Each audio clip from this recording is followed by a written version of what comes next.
What's going on, ladies and gentlemen? Future Knight Eric here, coming at you with a very special deck profile.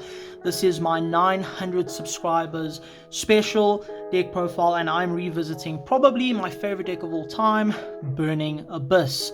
After our state championships, I decided that I didn't really want to play the super sweaty competitive meta decks like Branded Aldrich or Adventure.deck or whatever, and I decided to pick up like I said, my favorite deck of all time, Burning Abyss. The deck has been seeing some very minor tournament success, some regional tops here, a couple of local tops and winning local deck profiles, and I decided to take what I found out from those deck profiles and put it into my own version of the deck.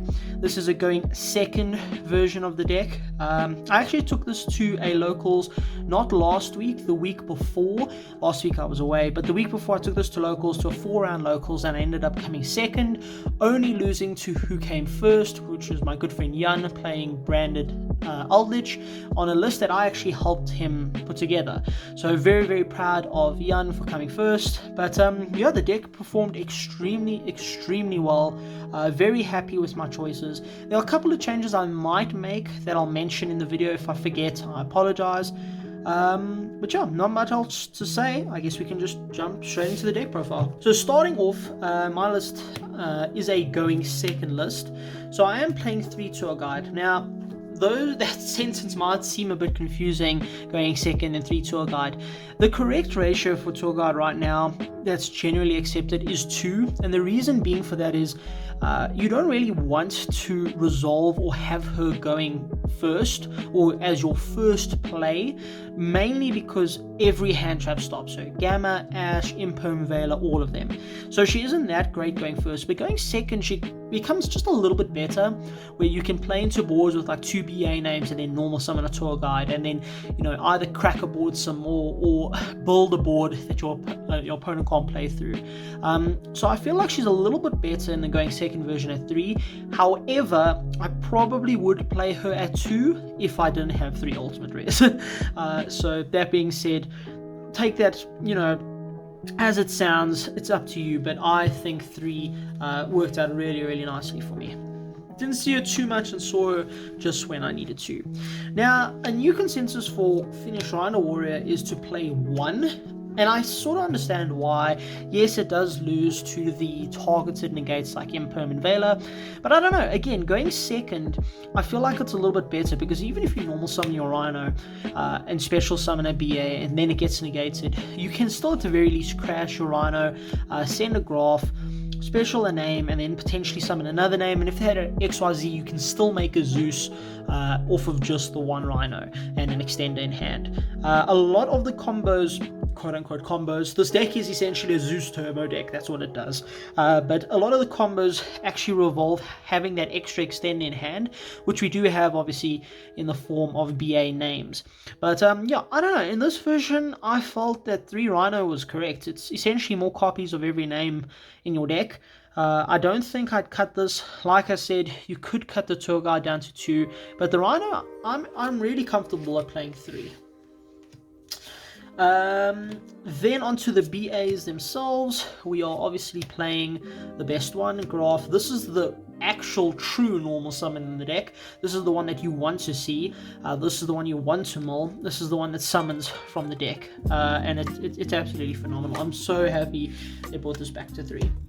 Now, something that's a little bit different from previous lists, I suppose, is I am playing 3 Sir, but I'm not playing 3 Sir in order to not banish all 3 of Desires as 1, or to use Gravity Controller. The reason I'm playing 3 Sir is because Sir plus a name or tour guide summoning Sir actually can result in some boards ending on a Beatrice plus a Zeus, which is really strong. It means you can send your Snow or your Farfo with your Beatrice as a first line of defense, and then use a Zeus as a last resort to clear your opponent's board. So I think 3 Sir is definitely correct in the going second version, and I think in the going first actually. But the going first, I would definitely recommend playing it with the Gravity Controller. Then, because we are going second, our scam becomes less impactful. We are trying to search tour guide at the end of that turn 2, so that in a turn 4 we can kill them. However, it's not as important as some of the going second cards that you'll see in my list. So I decided to cut this down to 2. I am, however, playing 2 Lubick. I found 2 Lubick comes up a lot, especially going second. Being able to just get that additional body that doesn't blow up, or even additional body that it doesn't necessarily need to do something, it just needs to be a body. So for instance, I've actually used this to summon tour guide quite a lot just to get more level 3s on board to XYZ to get into Zeus's. Also banishing all your copies of Lubick off Desires is absolutely horrendous. For the tournament, I actually played Prosperity. I saw Prosperity once in 4 matches and it got ashed. So it really didn't matter. And I do believe that Desires is probably better. Just having card advantage in this deck is very important. You need the names to be able to push through boards, or going first, you need the names to draw into your blowout cards to stop your opponent from playing.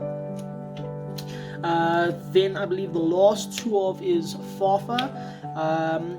Technically, I want to be playing 3 of this. So if you're going first, I feel like Farfa's better because you can always use it as an extender. You're never banishing anything if you're going first. But going second, you don't want to draw this, or you want to be able to use its effect to banish.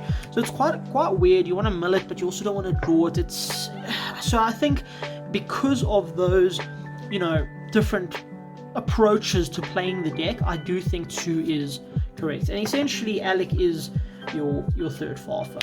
Alec actually, I've seen comes up actually a little bit more than Farfa recently, like against Despia or against Branded. When they use Branded Fusion, you can go Beatrice to dump this, and it obviously resolves. They summon the Albion. When they use Albion effects, chaining 1, you go Alex chaining 2 to negate. So it's actually quite good. The Farfa, in that sense, also could disrupt, but if they have a Fusion Engrave, it literally does nothing. It just gets a body off their board. And then final names, we've got Kalka Baba. These are actually just more so for extenders. Their effects didn't come up against the Aldrich player that I ended up losing against anyway. This is pretty good, but because of the whole interaction where you target a set card when it's flipped face up, because it specifically targets set cards, it doesn't get bounced. So I targeted a rivalry and he just flipped it and I still just lost. And then Baba never came up in time, and it actually helped me OTK once because I wasn't playing a very specific card in my extra deck, which I'll talk about when I get there. But yeah, this card is great in time. That never came up because games are relatively quick with this deck. You go second, you beat them. They make you go first, you lose. You make them go first again, then you win. But yeah. And that is it for the BAs. And then of course we have the honorary BA monster. I started playing this deck after she was banned, so I was playing the going second kill deck version anyway, with Hydralanders but without snow. And now that we have snow back, that version arguably is terrible now because we don't have Sekker's Light, but this card is absolutely cracked. It is absolutely insane. Being able to just get bodies, to link climb, the Book of Moon effect is insane, her attack is insane. She is literally the best BA card. It's insane. And then for the part of the deck that actually makes it viable, the hand trap lineup. So we're playing the driver and we're playing 3 Gamma. So because we're going second, we're not afraid to play this. We are playing Desires, which can conflict with this, can banish your driver and then the rest of the copies are dead. But it's not really in the world. If you're going second, you want to use this against your opponent, get that driver out of the deck anyway, and then the rest of the copies don't matter. So because we're going second, I just thought playing the best hand trap in the game made a lot of sense. We are playing the other best hand trap in the game, 3 Ash. It's just the most generic. It's terrible against Sword Soul, but like I said, those locals that we played at, everybody's a bit tired of all the sweaty competitiveness, so everybody was playing some fun decks. I think I played against like an Ice Barrier, I played against the Phantom Knights, so it wasn't the most sweaty competitive locals for sure, but it was definitely a lot of fun. Then the other hand trap we're playing is 3 Imperm. Just an insane card, and it's also a really good card as your 6th card, which is why I decided to play it. You could make an argument for something like DD Crow, but you'll see why I opted not to play DD Crow because of my other going second cards. But yeah, that's it for the hand traps. That is 9 hand traps. Other going second cards, I decided to play the best card in the deck, probably. This card is absolutely phenomenal. Being able to discard or send burnt spell cards or even tour guide. So there's this interaction going second, which is why sometimes tour guide can be a little bit better going second. Where you normally some tour guide, they go Veiler, you chain droplets, send tour guide as cost, and then it still resolves. And then, like I said, just having that extra extended name in hand, extra name summon, you can continue from there. So the deck does rely on having multiple different names, or at least 2 BA names in hand to play, but I mean that's what the deck's always done. But this card is absolutely bonkers. It's droplets. I mean, what else do you need to know? Then for the other going second card, I decided to main deck Cosmic Cyclone, just because my locals now is not as sweaty meta wise. Doesn't mean that people aren't playing Mystic Mine and Floodgates. Like I said, against the Eldritch the branded Eldritch player, I lost to Rivalry. I managed to outone and then just had another. It was really rough. But yeah, just having generic back row removal I think is really good. And although Twin Twisters, sort of like droplets, can trigger your BA monsters off the discard, I felt like I needed the card advantage more, so I decided to main deck the Cyclones and then side deck the Twin Twisters. But yeah, those were really, really good all day. And then, of course, we play 2 Desires. If we had 3, you'd still play 3. This card is insane. It's a free +1. It's pot agreed. It's literally pot agreed. I don't understand why they brought it back to 2. If anything, it should be banned with 3.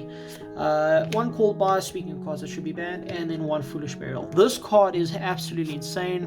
A lot of lists in my history of playing BA don't play this at all, but I don't know what I was thinking. Going second is even more cracked. You can just send anything to out anything. Cullcap to bounce the set card, Farfa to banish the problematic monster. It's just insane. And then obviously Call By to protect your tour guide from the underworld. Then moving on to the extra deck, the reason this deck is even playable is because of Zeus. We do play 2. I wish we could play 3. I wish I had space to play 3, but unfortunately I don't. 2 doesn't really come up. Usually after you make the first one, it's extremely hard to out, or you just kill them, because Zeus plus a tour guide on board is just game. But yeah, this is the reason the deck is insane. And it's arguably the reason that like pure going second Zodiac is also really good, which I do have, which I don't know, I think it's not as good as this, but I'm biased, but also it does what this deck does with 1 card. So I don't know, it's debatable, but yeah, this card is absolutely insane. And then we play 2 down it. It actually came up a lot where I would like attack with my Fortune Tune, make a down it, they would then disrupt this, and then I would just normal tour guide and then make a Dante with the second down it, and then from there just kill them. So you know, the second down it, I think, especially in how this version of the deck is being played now, I think it's necessary, completely necessary. Obviously the Fortune Tune is insane. And then of course we played the BA lineup, which is Beatrice for our going first plays and our going second plays actually, to Dante. And then I am opting #Pride Month to play my gay Dante, the beautiful baby boy. This doesn't come up often, but when it does, you win. And if you don't have this when it comes up, people will just start killing your Beatrice without any remorse, and it just puts you behind. This was my primary target off of Prosperity to banish, that and like 1 down it, and some of the links. But I think even in the Desires version, you have to play this card, because as soon as they're, killing your Beatrice, you're summoning this and you're winning. So it just doesn't matter at that point. 2 Dante, 3 never came up. Sometimes 2 doesn't come up, and then obviously Beatrice is insane. And then for the links, probably the best link in my entire deck, Underworld Goddess of the Closed World. This is insanely good. It's really good against branded, because the Ice Blade can't banish it. It needs to target and it doesn't target. Wow, isn't that incredible? So it can't banish it. So this card is incredible. It's also a target for the IP package. So the IP package is Goddess, Unicorn, and IP. So IP usually goes, IP Beatrice is usually Ember going first, and then you link it to, you detach Beatrice, the Dante under the Beatrice, send whatever, Snow or Farfa, add back Sir, then link the Beatrice and IP into Unicorn, discard the Sir, summon back the Dante. But there are some instances where you can go Beatrice, send Snow, use the Snow first, and then you go IP Beatrice and Snow into your Underworld God and one of their monsters into your Underworld Goddess. So it's just some versatility, but it's also, this being a Dark Ruler no more on its summon is absolutely insane. I didn't know it did that. It doesn't come up often, but that's insane. Like it's almost like it was made to be used with IP. So yeah, and I decided to play this version of the IP because they're all secret. So this little package is secret rare, and I don't have any other gold rares besides Beatrice in the deck. This is the card I didn't play, and I needed it terribly. So a card you'll notice that's missing here that I'm a huge advocate for is Sea Archiver. I do think it has a spot in the deck, I just don't know where. Probably the third tour guide spot, but I don't want to cut the tour guide because it's an ulti. But yeah, I think the Sea Archiver does need to go in because that means that tour guide plus any extender is Boral Sword with a Beatrice underneath it. But even, irrespective of that, you're not killing often on turn 2 if you have to play through things. You're not going to make that Boral Sword Beatrice board. But in turn 4, once you've cleared their board with Zeus and you search your tour guide, that's when the Boral Sword becomes a lot more prevalent. And then for the last two cards, Cherubini and Dark. Cherubini doesn't come up often, actually. It's only in here because of the Boral Sword interaction. It's how you climb into Boral Sword. Dark is absolutely insane. I need a generic Link 2 that doesn't need craziness, like crazy cards to make. This is probably the best one. But I actually often found that I'd have like random boards sometimes with like a Dante and a Zeus, and I actually needed the liner to link into just so that I could get the Sir add back and just link climb again. But for now, Dark is really, really good. Then for the side deck, because we are going second deck, I could mess around with some going first cards in the side, which is quite nice. So I'm playing Nib and Vela, but the reason I'm playing those is for cross-out. The only cards, like I said, that hit Tour Guide are Gamma, Ash, Imper, and Vela, and the deck straight loses going first to Nibiru. Even going second, it hurts, not as bad, but it does. So just having ways to stop those massive blowout cards against you are really important. Like I said, if you draw Tour Guide or two names, you're usually going to go the two-name route, but if you draw Tour Guide with one of these or the call by, suddenly you actually have better plays to do. So yeah, that's it for that little package there. Technically, going first and second, you don't want to draw the hand traps because you want them to be in deck, but yeah. Then because of the old lich, these weren't in. It was actually two more nibs and the third Cosmic. So I ended up just cutting the two nibs in Cosmic, putting in the three Twisters. Red Reboot was always in that. It was non-negotiable. You Red Reboot them, Zeus them, and then they just lose. But yeah, so these had to go in just because less meta-central locals has a lot of rogue back row just floating around randomly. And then, of course, we're playing the Necrold Banshee combo to send off Beatrice. Pretty self-explanatory. And then we are playing one Lancia, one Scythe, and 3 Sanctum as our going first option. So literally you take out Gamma and you put these in, and you take out a Sir if you really need to use both, and you put this in. This is my only way of technically playing or interacting with the Flu matchup, the Flunderies matchup. But yeah, so that's my going first package, and that's pretty much it, ladies and gentlemen. So yeah, I just want to say thank you so much for 900 subscribers. I didn't think I'd ever be here after making just a random Burning Abyss video and a random Layer of Darkness video. But yeah, thank you so much for sticking around. Thank you for joining me, and I really, really appreciate it. And here we are on the road to 1,100 subscribers away. Absolutely phenomenal. Really, really excited. And yeah, love and appreciate all of you. This is Future Knight, signing out.